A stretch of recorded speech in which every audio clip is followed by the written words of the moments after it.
Bon, moi, ce que je vous propose pour commencer, c'est de quitter Photoshop. Il ne faut pas que Photoshop soit lancé et on va le remettre à zéro euh, pour le récupérer avec ses réglages d'usine. Comme ça, ce sera plus facile parce qu'il est possible que vous ayez modifié le comportement des outils de Photoshop quand vous avez travaillé avec précédemment. Et donc, sur un Mac, pour remettre à zéro Photoshop, il va falloir enfoncer trois touches sur le clavier. La touche CMD, donc ce qu'on appelle la touche commande, la touche Alt et la touche majuscule. Il va falloir enfoncer ces trois touches ensemble juste après avoir cliqué sur l'icône de lancement de Photoshop. Donc vous voyez l'icône de lancement. Vous voyez l'icône de lancement de Photoshop. Je vais le faire ici. Je clique sur l'icône de lancement de Photoshop et puis tout de suite après, j'enfonce les touches CMD, Alt, majuscule et je les garde enfoncées. Hein, c'est pas juste enfoncer brièvement, il faut les garder enfoncées et ça fait apparaître le message de remise à zéro de Photoshop. Voilà, et on répond oui, évidemment. On veut supprimer le fichier des paramètres, c'est-à-dire tous les réglages d'outils qu'on a fait précédemment. Vont être oubliés. On récupère Photoshop en réglage d'usine, entre guillemets. Et ça permet de résoudre pas mal de problèmes déjà. Bon, donc sur le Mac, est-ce que vous voyez que vous avez Photoshop avec une fenêtre flottante comme ceci? Ça n'a d'intérêt que quand on travaille sur plusieurs écrans, pour pouvoir faire passer la totalité de l'application sur un autre écran. Mais si vous avez un seul écran, il faut sortir de ça. Il faut aller dans le menu Fenêtre. Et dans le menu Fenêtre, vous allez décocher cadre de l'application. Comme ça, vous allez passer avec Photoshop prévu pour un seul écran. Vous voyez, on voit souvent des gens qui travaillent dans Photoshop en ayant gardé Photoshop en fenêtre flottante alors qu'ils travaillent sur un seul écran. Et c'est pas génial en fait. Ça permet pas d'utiliser l'écran de manière optimale. On décoche, c'est ça un cadre de l'application. Alors au niveau de l'interface, on va aller modifier l'aspect de l'interface. Vous allez dans le menu Photoshop, puisqu'on est sur un Mac, il y a un menu qui n'existe pas sur le PC, c'est le menu Photoshop. On va aller jusqu'aux préférences dans le menu Photoshop. Bon, évidemment, sur le PC, ce sera dans le menu édition. Il n'y a pas grand-chose qui change entre Photoshop PC et Mac.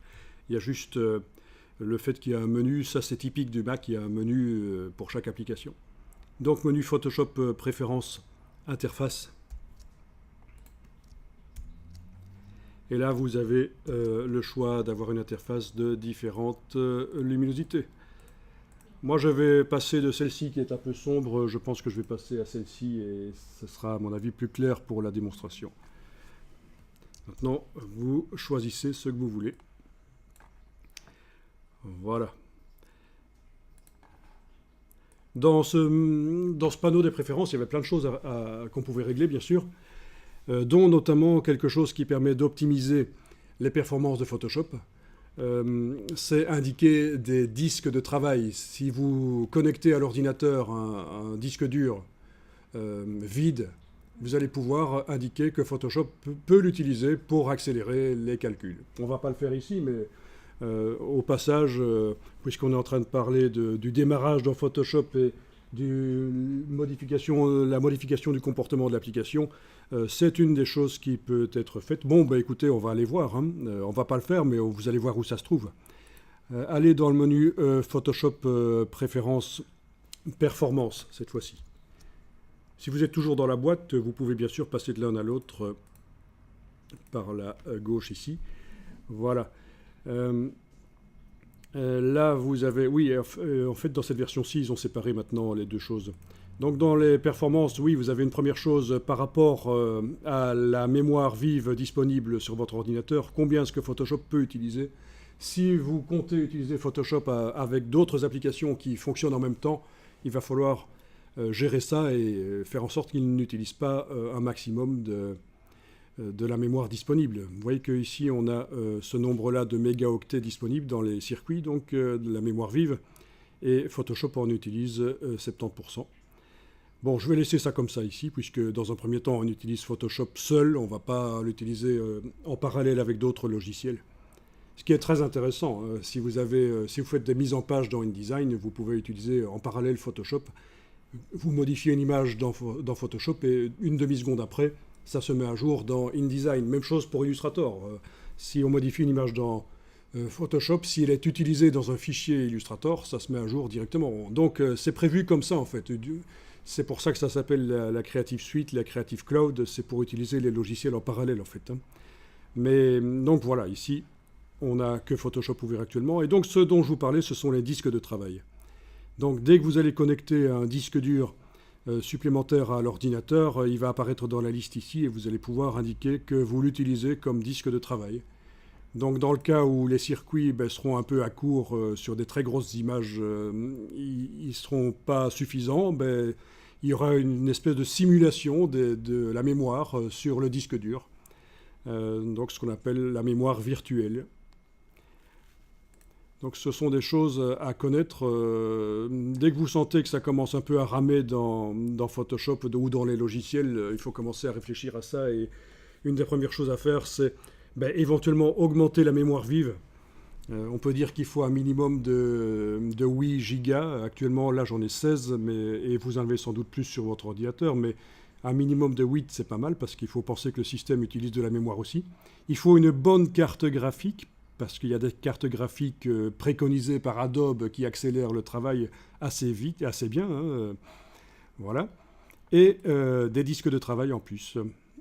Donc optimisé. Donc si vous pensez que ça rame beaucoup, que c'est lent quand vous travaillez dans un logiciel, il faut penser à optimiser le matériel. Ok. Alors on va voir fichier nouveau document. Ok. Est-ce que vous avez une boîte, quand vous allez dans le menu fichier nouveau document, vous avez une boîte de création de nouveaux documents qui ressemble à ceci? Ça, c'est typique de des dernières versions des logiciels Adobe en 2017, en fait. Ils ont changé la manière dont la boîte nouveau document apparaît.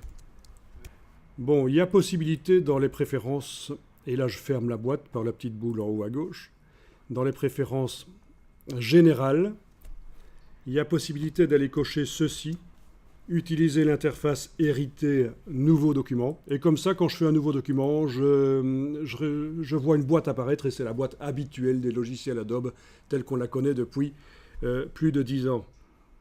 Donc ça, ce serait pas mal d'aller dans les préférences de Photoshop, préférences générales et cocher ceci. Ce sera plus simple qu'on soit tous avec la boîte comme ça, la boîte habituelle de création de nouveaux documents.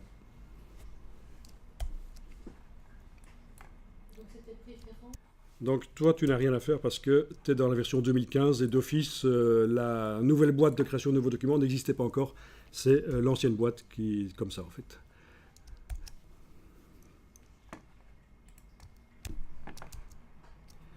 Bon, donc faire un nouveau document, c'est quand on veut faire de la création ex nihilo, donc au départ de rien, mais c'est assez inhabituel dans Photoshop. En général, dans Photoshop, on démarre toujours d'images existantes qu'on a prises avec son appareil photo ou scannées ou qui viennent d'un logiciel 3D ou autre. Donc une des choses qu'on va voir et qu'on va comprendre aujourd'hui, c'est la notion importante de résolution, qui est assez peu comprise par les infographistes en général, et ça mène un peu à des catastrophes parce qu'ils arrivent à faire des bons travaux, et puis dans les dernières étapes de finalisation du travail, ça devient flou parce qu'ils n'ont pas trop compris ce que c'est la résolution. Donc on va en parler ça. Donc vous voyez qu'on a ici dans la boîte nouveau document, je suppose que vous avez comme moi, ici il est indiqué centimètres, possibilité de définir les dimensions en centimètres, et il y a la résolution qui est le nombre de pixels sur une distance d'1 centimètre, combien de pixels de l'image, combien d'éléments constitutifs de l'image, des pixels, c'est ça que ça veut dire, hein. Pixel, ça veut dire élément d'image, hein. Picture element. Mais combien sont utilisés sur une distance d'1 centimètre quand j'imprime sur le papier, mais bon... à notre époque, quand on fait des images, c'est pas seulement pour le papier. Et donc là, Photoshop nous induit un peu en erreur avec cette boîte nouveau document, en nous proposant de faire un document avec des centimètres. Donc en fait, ce qui compte, et c'est ce qu'on va faire ici, ce qui compte, c'est le nombre de pixels qui se trouvent dans le document. Donc à la place de centimètres, mettez plutôt pixels. C'est beaucoup mieux de réfléchir comme ça, parce que les images que vous faites, elles vont servir pour un site web, pour imprimer une bâche, pour imprimer en plus petit, en offset sur le papier, pour une application pour smartphone, en fait, pour plein de choses. Donc la mesure la plus universelle, en fait, c'est le pixel. Voilà. Et le nombre de pixels qui composent l'image, c'est ce qu'on appelle la définition. Et c'est ça que pas mal de gens se trompent et pensent qu'en fait c'est la résolution. Mais le nombre de pixels qui composent une image, c'est la définition. Alors par exemple, essayez un peu ceci. Mettez 2000 pixels en largeur et 2000 pixels en hauteur. Donc ça, c'est déjà une image pas mal, hein, une bonne définition. Mais tout ça dépend encore ce qu'on veut en faire. Donc c'est une image qui va contenir combien de pixels et combien vous voyez ce que c'est les pixels, bien sûr. Hein. Combien d'éléments d'image, combien de pixels va se trouver dans cette image quand je cliquerai sur OK tout à l'heure. Non, pas 40 000. 40 000, c'est minuscule comme nombre de pixels pour une image. C'est pas les 118, 11 fois les... Absolument pas. La résolution n'intervient pas. Alors, je vous le dis, si je crée une image de 2000 pixels sur 2000, il y a 4 millions de pixels dans l'image. 4 millions, wow. Donc, c'est ce qu'on appelle une image... C'est ce qu'on appelle une image 4 mégapixels, parce que le mégapixel, c'est le million de pixels. Donc, quand vous voyez sur votre smartphone, par exemple, que votre appareil photo est capable de faire des photos 8 mégapixels, ben, ça veut dire qu'il crée des photos avec 8 millions de pixels dedans. Voilà. Et bon, donc ça, c'est pas mal. Et évidemment, si je mets 4000 sur 4000... ça va me faire une image avec combien de pixels alors 16 millions de pixels, voilà. Donc c'est à peu près l'équivalent des capteurs photo qu'on a actuellement sur les appareils photo d'entrée de gamme. C'est des capteurs 16 mégapixels. Le top du top, c'est combien? Le top actuellement, on est pour les appareils de studio aux alentours de 80 mégapixels, mais on parle d'appareils qui coûtent plusieurs milliers d'euros. Et en 2018, il y a des appareils à 150 millions de pixels qui arrivent. 150 mégapixels, c'est annoncé. Voilà. Maintenant, dans le cas d'un appareil photo, le nombre de pixels, ce n'est qu'une des mesures de la qualité. Il faut aussi voir la qualité des optiques. La qualité du traitement de l'image dans l'appareil photo. C'est pour ça que les professionnels de la photo préfèrent parfois travailler avec des appareils photo qui auront un capteur avec moins de mégapixels, mais qui donneront une image finalement meilleure que... Vous voyez, donc le nombre de mégapixels qu'un appareil photo fait, ce n'est qu'une des mesures de la qualité des images produites par l'appareil photo. Parfois, un appareil 8 mégapixels va faire des photos meilleures qu'un appareil 20 mégapixels. On a déjà 12 sur l'iPhone. 12 Sur l'iPhone 7, 12 mégapixels. Oui, Ben, c'est énorme et pas en même temps. Rétrospectivement, quand on va regarder ça dans plusieurs années, on trouvera que c'est peu.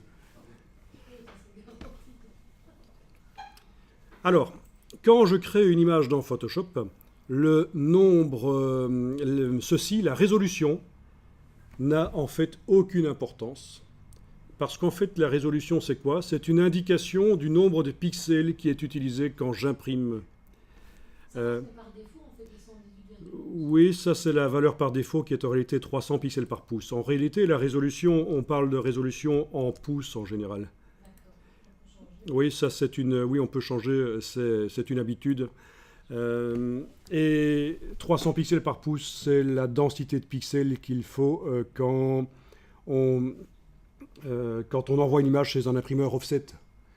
Si on envoie une image avec moins de pixels par pouce, un pouce c'est 2,54 cm en fait. Hein. Si on envoie une image qui utilise moins de pixels que 300, on risque d'avoir des images floues chez l'imprimeur. Pour des impressions plus haut de gamme, on peut monter jusqu'à 450. Donc on parle bien de pouces linéaires ici. C'est sur une distance d'1 pouce. 300 pixels de l'image sont utilisés sur une distance d'1 pouce pour reproduire l'image sur le papier. Mais ce qu'il faut bien comprendre, c'est que ça n'a aucune importance ce que vous mettez ici. Et ça, c'est parfois difficile à comprendre. Parce que vous mettiez 1 pixel par pouce ou 500 ou 2500, peu importe, en fait, ça ne change rien au nombre de pixels total qui sera dans l'image. Ce sera toujours 4000 par 4000. La résolution, ce sera seulement quand on veut imprimer. Quand on veut imprimer, ça va influencer la dimension de l'image. Bon, bah écoutez, mettez quand même 300 ici.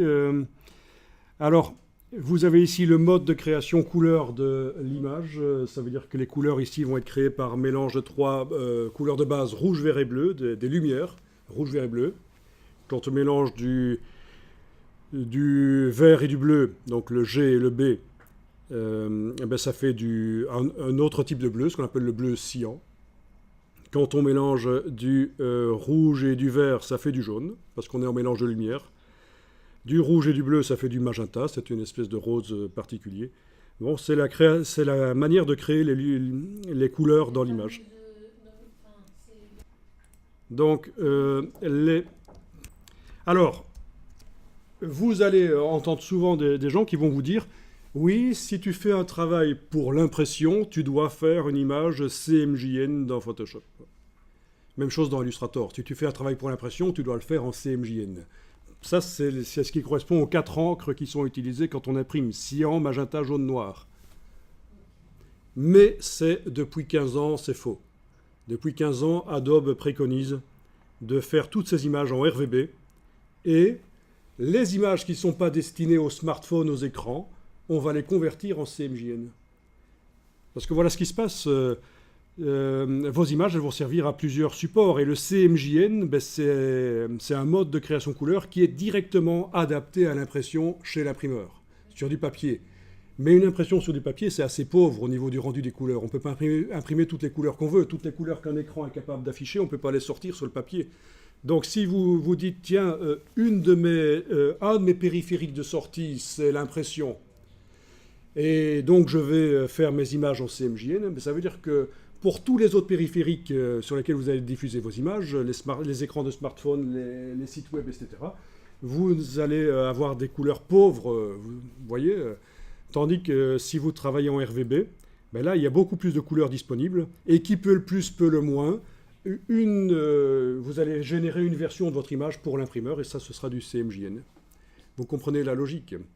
D'accord. Ça, c'est super important de comprendre ça, parce que vraiment, si vous travaillez en CMJN dès le départ, vos créations, vous n'allez pas pouvoir mettre toutes les couleurs que vous voulez dedans. C'est dommage. Ça va être terne. Donc tu dis c'est plus pratique si on travaille pour l'impression de travailler en CMJN directement. Mais en fait non, parce que ça va corriger les couleurs sur une image CMJN, c'est beaucoup plus compliqué que sur du RVB. Et puis tu me dis que la conversion de RVB vers CMJN n'est pas toujours correcte. Mais en fait, quand on maîtrise les profils couleurs, justement, ça marche bien. Parce qu'il faut avoir un écran calibré, hein, donc il faut connaître quel est le profil de l'écran. Il faut faire des images qui travaillent dans un certain profil, qui sont prévues pour un certain matériel RGB. Et quand on les convertit vers le CMJN que l'imprimeur souhaite, il faut demander à l'imprimeur, tiens, quel CMJN tu utilises? Parce que là aussi, c'est quelque chose qu'on ne sait pas, c'est qu'il existe plein de CMJN. La presse offset de l'imprimeur. Si je mets du papier graineux dessus, qui absorbe beaucoup l'encre, ou si je mets du papier pelliculé sur lequel l'encre reste en surface, le rendu des images n'est pas le même. Et en fait, ça fait 2 profils de presse différents. Suivant le type de papier, déjà, premièrement, suivant le type de technique d'impression que tu utilises, puis suivant le type de papier que tu mets dans ce périphérique d'impression, tu as à chaque fois un profil qu'il faut connaître et que tu utilises quand tu convertis le RVB vers le CMJN. Et là, ça marche. Tu as vraiment, sur l'impression, quelque chose qui est très proche de ce que tu avais sur l'écran. Mais ça demande de ne pas faire n'importe quoi au niveau des profils. Voilà. Bon, ben on peut cliquer sur OK. Et vous avez donc une image qui contient, dans ce cas-ci, 16 millions de pixels. On ne les voit pas tous sur l'écran parce que, en fait, l'image est affichée à un certain pourcentage ici. On va assez vite passer vers des vraies images et ce sera un peu plus parlant. Donc je vous propose de fermer cette image-ci sans la sauvegarder. Et on va aller faire un petit tour sur Google et vous allez découvrir que, vous savez peut-être déjà que sur le net, il y a énormément d'images que vous avez le droit d'utiliser, même pour des travaux commerciaux qui vous rapportent de l'argent. C'est ce qu'on appelle les images du domaine public. Donc il y a des millions d'images et de plus en plus, régulièrement, on voit apparaître dans les nouvelles spécialisées graphiques auxquelles vous avez accès si vous êtes sur des groupes spécialisés sur LinkedIn ou Facebook ou sur des blogs. On vous dit, tiens, la bibliothèque Intel vient de libérer 3 millions d'images dans le domaine public. Et les photos que nous... Alors oui, les photos que tu mets toi-même sur Facebook, pour que les gens les utilisent, ils doivent avoir ton autorisation, oui. Ah, voilà. Oui. Et il y a des possibilités d'ailleurs de chercher les photos, tes photos à toi, de les chercher sur le web. Il y a des possibilités par Google Images ou alors en les taguant dans Photoshop avec un filigrane invisible. On peut retrouver ses propres images sur le web et voir si elles ne sont pas utilisées. Même si elles ont été réduites en nombre de pixels, même si elles ont été recadrées, ça marche. Hein. Les filigranes, ça permet de retrouver tes images. Et les gens n'ont pas le droit d'utiliser tes images que tu as diffusées. Le problème, c'est que souvent, ils sont parfois au bout du monde et ça ne vaut pas la peine de commencer des procédures pour les... Donc on peut les menacer, mais c'est difficile que ça aboutisse à quelque chose. Et sinon, vous savez que sur Facebook, tout ce que vous mettez, Facebook a le droit de l'utiliser aussi. Hein. Pour des fins commerciales personnelles, pour le réseau Facebook. Mais ça, c'est dans les contrats